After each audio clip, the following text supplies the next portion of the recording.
पूर्व मुख्यमंत्री प्रोफेसर प्रेम कुमार धूमल का 19वां जन्मदिवस के मौके पर निवास स्थान समीरपुर में सुबह से कार्यकर्ताओं का बधाई देने के लिए तांता लगा रहा है। वहीं इस अवसर पर सूचना प्रसारण एवं खेल मंत्री अनुराग सिंह ठाकुर ने घर आए हुए कार्यकर्ताओं की बधाई को स्वीकार किया और कार्यकर्ताओं का आभार भी जताया है। आपको बता दें कि पूर्व मुख्यमंत्री धूमल किसी आवश्यक कार्य से समीरपुर में न होकर जालंधर गए हुए थे और उनकी अनुपस्थिति में बड़े बेटे अनुराग सिंह ठाकुर ने कार्यकर्ताओं की बधाई को स्वीकार किया है। केंद्रीय मंत्री अनुराग सिंह ठाकुर ने बधाई देने पहुंचे कार्यकर्ताओं का घर पर आने के लिए धन्यवाद किया है। उन्होंने कहा कि सालों तक जनता की सेवा पूर्व सीएम धूमल ने की है, इसलिए लोगों का प्यार आज भी देखने को मिलता है। उन्होंने कहा कि आज के समय में भी धूमल के द्वारा तत्परता से लोगों की समस्याओं को दूर करने के लिए कदम उठाए जाते हैं और जो विकास अपने कार्यकाल में किए हैं उसी के चलते पूरे प्रदेश में लोगों का अपार स्नेह आज भी झलकता है। अनुराग सिंह ठाकुर ने प्रदेश कांग्रेस सरकार पर तंज कसते हुए कहा कि 12,000 करोड़ का कर्जा लेने के लिए सरकार काम कर रही है और किस दिशा में प्रदेश जा रहा है। उन्होंने कहा कि कांग्रेसी सत्ता में आकर मजे लूटते हैं और जनता की फिक्र नहीं है। उन्होंने कहा कि आज जनता ठगा हुआ महसूस कर रही है और प्रदेश पिछड़ रहा है। उन्होंने कहा कि झूठे वायदे करके कांग्रेस सरकार सत्ता में आई है। अनुराग सिंह ठाकुर ने कहा कि दिल्ली में आम आदमी पार्टी की हालत खराब बनी हुई है और अरविंद केजरीवाल सदमे में चले गए हैं। उन्होंने कहा कि केजरीवाल अनावश्यक बयानबाजी करते हैं और कुछ भी पीएम के खिलाफ कहते हैं। उन्होंने कहा कि अधिकतर मंत्री पार्टी जेल में है, शराब मंत्री और स्वास्थ्य मंत्री जेल में हैं, लेकिन केजरीवाल भारत रत्न देने की बात करते हैं। उन्होंने कहा कि केजरीवाल शहीद भगत सिंह का अपमान करने से पीछे नहीं हट रहे हैं और आज भ्रष्टाचार के साथ झूठ बोलने में आम आदमी पार्टी नंबर 1 पर बन गई है। अनुराग सिंह ठाकुर ने कहा कि राहुल गांधी के दंड मिलने के समय सदस्यता चली गई है, लेकिन देश में बवाल खड़ा करने का प्रयास किया गया है। उन्होंने कहा कि 7 मुकदमों में राहुल गांधी जमानत पर हैं। उन्होंने कहा कि 2018 में राहुल गांधी ने लिखित तौर पर माफी मांगी थी तो सूरत कोर्ट ने झूठे बयानों के एवज में दंड भी दिया था। उन्होंने कहा कि कांग्रेस की देश में हार होने पर अब विदेशी ताकतों से सहयोग मांग रही है। श्रीमान राहुल गांधी जी अयोग्य घोषित हुए।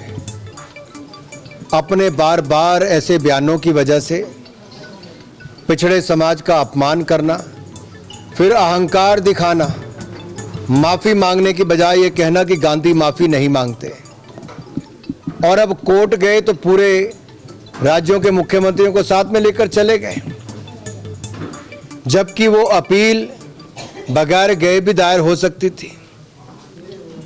जिस समय उनको दंड मिला उनकी सदस्यता उसी समय चले गई, लेकिन ढोंग रचा गया, देश में बवाल खड़ा करने का प्रयास किया गया, लेकिन जनता का समर्थन नहीं मिला।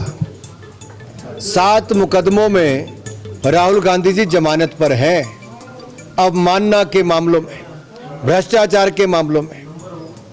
तो क्या राहुल गांधी जी ने 2018 में भी तो सुप्रीम कोर्ट में माफी मांगी थी, लिखित रूप में मांगी थी, और कोर्ट ने कहा था कि भविष्य में सचेत रहें, झूठे आरोप ना लगाएं, और सूरत की कोर्ट ने दंड देते हुए कहा कि आप बार बार ऐसा करते हैं और एक बड़े पद पर हैं, सांसद हैं, आपको दंड भी उतना ही मिलना चाहिए ताकि भविष्य में ऐसे कदम ना उठाएं, ना करें। तो राहुल जी ने अपनी गलतियों से सीखा नहीं और पूरी कांग्रेस पार्टी को भी विदेशी ताकतों का सहयोग लेना पड़ा भारत के खिलाफ और भारतीय लोकतंत्र के खिलाफ। जब यहाँ पर उनको सहयोग उत्तर प्रदेश, उत्तराखंड, मणिपुर, गोवा, गुजरात से लेकर त्रिपुरा, आसाम, मेघालय, नागालैंड, सब जगह कांग्रेस की हार हुई। इस हार से बौखलाकर अब विदेशी ताकतों से कांग्रेस सहयोग मांग रही है। मैं धन्यवाद देता हूं सभी अपने पार्टी के नेताओं का, कार्यकर्ताओं का, आम जनता का, जिन्होंने धूमल जी को जन्मदिन की बधाई दी है। व्यक्तिगत रूप से भी आए हैं, सोशल मीडिया पर भी, मीडिया में भी, और फ़ोन पर भी बधाई देने का तांता लगा हुआ है। वर्षों वर्षों तक जनता की सेवा जिस तरह से धूमल जी ने की है, कार्यकर्ताओं का और जनता का दिल जीता है, इसलिए सदा उनका आशीर्वाद धूमल जी के साथ रहता है। और हम सब के लिए एक प्रेरणा के रूप में वो है कि कोई गरीब से गरीब व्यक्ति हो, उसके काम के लिए अभी भी वो जितनी तत्परता के साथ कदम उठाते हैं वो हम सब के लिए एक सीखने लायक भी है।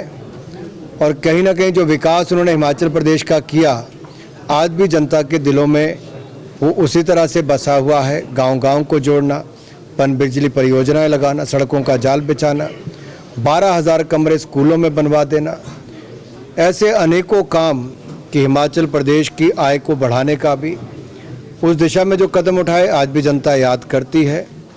और इसीलिए पार्टी के वरिष्ठ नेताओं ने जो आशीर्वाद दिया है और अपनी शुभकामनाएं भेजी उसके लिए मैं उनका धन्यवाद करता हूँ।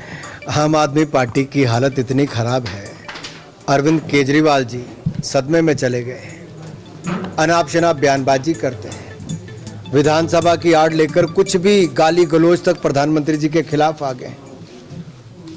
कारण ये है कि उनके अधिकतर मंत्री जेलों में हैं, भ्रष्टाचार के चलते इस्तीफे देने पड़े हैं। उनका स्वास्थ्य मंत्री जेल में है 10 महीनों से और उनको अरविंद केजरीवाल भारत रत्न देने की बात करते हैं। उनके शराब मंत्री शराब घोटाले में जेल में है, उनके लिए बच्चों से चिट्ठियां लिखवाते हैं मजबूरी में। और अब जब कोर्ट उनको जमानत तक नहीं देती तब वो कहते हैं शहीद भगत सिंह की तरह। अरे शहीद भगत सिंह का अपमान करने से भी अरविंद केजरीवाल पीछे नहीं हटे। आज अगर भ्रष्टाचार में नंबर 1 किसी को देखा जाए तो आम आदमी पार्टी, झूठ बोलने में नंबर 1 देखा जाए आम आदमी पार्टी, वायदे करके मुकर जाने में नंबर 1 देखा जाए आम आदमी पार्टी। अरविंद केजरीवाल की पूरी राजनीति ही झूठ पर आधारित है, इसलिए इनकी पोल खुल चुकी है। अब समझ में नहीं आ रहा कि आगे ये क्या करें। हिमाचल प्रदेश में हजारों करोड़ का कर्जा मात्र 3 महीने में ले लिया। अब 12,000 करोड़ से ज्यादा का कर्जा और लेने की तैयारी है। आखिर किस दिशा में हिमाचल प्रदेश को कांग्रेस की सरकार ले जा रही है? कर्जे तले हिमाचल को डुबाना और दबाना ये कांग्रेस की प्राथमिकता बन गई है। अपने खर्चे कम करने की बजाय सीपीएस की नियुक्ति करना इनकी सोच पर ही प्रश्नचिन्ह खड़ा करता है। ये कांग्रेस ही है, सत्ता में आते मजे लूटते हैं, पदों पर रहते हैं, बड़ी बड़ी गाड़ियां लेते हैं, बड़े बड़े बंगले लेते हैं, तनख्वाह लेते हैं, लेकिन जनता के लिए कुछ नहीं करते। जनता ठगा हुआ महसूस कर रही है, प्रदेश पिछड़ रहा है। आखिरकार क्या सोच को लेकर आए हैं? क्या झूठे वायदे करके केवल सत्ता में आना ही था कि सेवा करके प्रदेश को आगे ले जाने की अभी कोई सोच है? सीपीएस पर पहले भी निर्णय आ चुका है। जब पहले भी एक बार कांग्रेस ने प्रयास किया था तो कोर्ट ने निर्णय उसके खिलाफ दिया है। आखिरकार ऐसी क्या मजबूरी बनी कि इनको फिर वापस लाना पड़ा? क्या सरकार के अंदर ही इतना विरोध है कि मजबूरी बन गई है कि ज़्यादा लोगों को अलग अलग पदों पर रखा जाए?